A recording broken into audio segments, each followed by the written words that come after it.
नमस्कार मित्रांनो आजच्या व्हिडिओमध्ये तुम्हा सर्वांचे मनपूर्वक स्वागत। मित्रांनो, आज आपण एफ-डी आणि आर-डी यामधील फरक काय आहे ते समजून घेणार आहोत।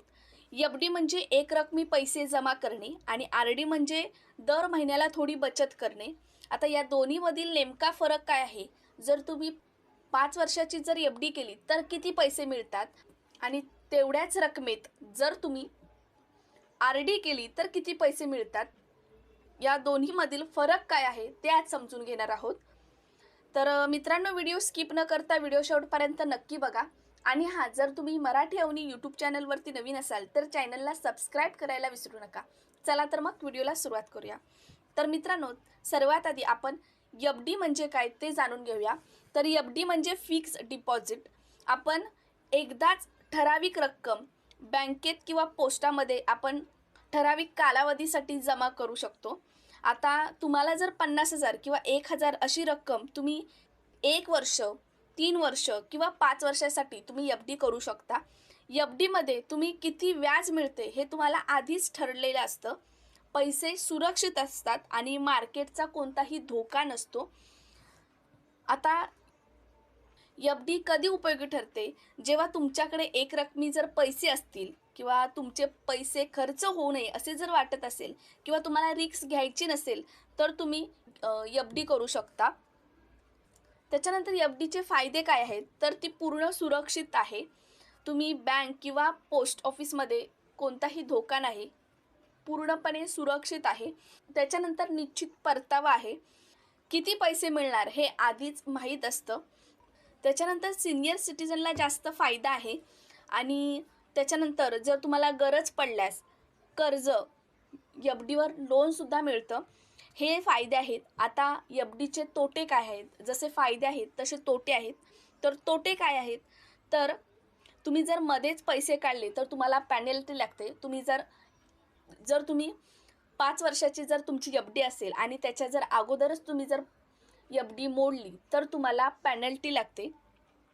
त्याच्यानंतर महागाईपेक्षा कधीकधी फायदा कमी होतो आणि त्याच्यानंतर पूर्ण कालावधीपर्यंत थांबावं लागतं।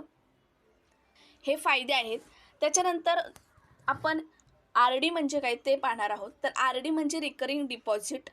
आता रिकरिंग डिपॉझिटमध्ये आपण दर महिन्याला ठराविक रक्कम तुम्ही बँकेत किंवा पोस्ट ऑफिसमध्ये जमा करू शकता। 500, 1000 किंवा 2000 असे महिन्याला पैसे बाजूला काढून तुम्ही आर-डी सुरू करता येते। आता आर-डीमध्ये मोठी रक्कम एकदाच भरावी लागत नाहीत, बचतीची सवय लागते आणि जर उत्पन्न कमी असलेल्यांसाठी हा योग्य पर्याय आहे। आर-डी कधी फायदेशीर ठरते?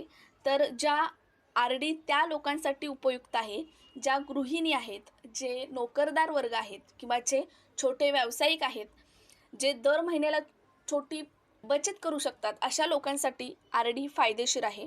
आता आर-डीचे फायदे काय आहेत? तर सेविंग हॅबिट्स तयार होते। त्याच्यानंतर महिन्याचा खर्च कंट्रोलमध्ये येतो, सुरक्षित गुंतवणूक आहे आणि लहान रकमेतून मोठी बचत होते। आता आर-डीचे तोटे काय आहेत? तर एखादा महिना जर पैसे भरले नाहीत तर पेनल्टी लागते, एफ-डीपेक्षा थोडा कमी परतावा मिळतो आणि शिस्त लागते, याच्यामध्ये डिसिप्लिन आहे। त्याच्यानंतर उदाहरण द्यायचे झाले तर एफ-डी आणि आर-डीमधील थोडक्यात आपण उदाहरण बघूया। जर तुम्ही 60,000ची एफ-डी तुम्ही 5 वर्षासाठी जर करत असाल तर तुम्हाला 5 वर्षांनी 75,000 ते 80,000 मिळू शकतात।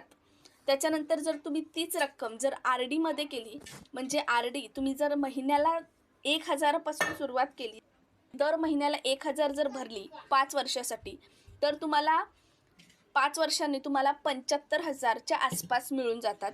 फरक एवढाच आहे की एफ-डीमध्ये पैसे पूर्ण रक्कम एकदाच भरावी लागते आणि आर-डीमध्ये ते महिन्याला तुम्ही ते महिन्याला पैसे भरू शकता। आता योग्य काय आहे? जर तुम्हाला एक रकमी जर पैसे हवे असतील तर एफ-डी बेस्ट पर्याय आहे आणि जर तुम्हाला महिन्याला बचत करायची असेल तर आर-डी बेस्ट पर्याय आहे। तर मित्रांनो, आज आपण एफ-डी आणि आर-डी यामधील फरक बघितला आहे। तर मित्रांनो, जर व्हिडिओ आवडला असेल तर व्हिडिओला नक्की लाईक करा, शेअर करा आणि मराठी अवनी चॅनलला सबस्क्राईब करायला विसरू नका। धन्यवाद।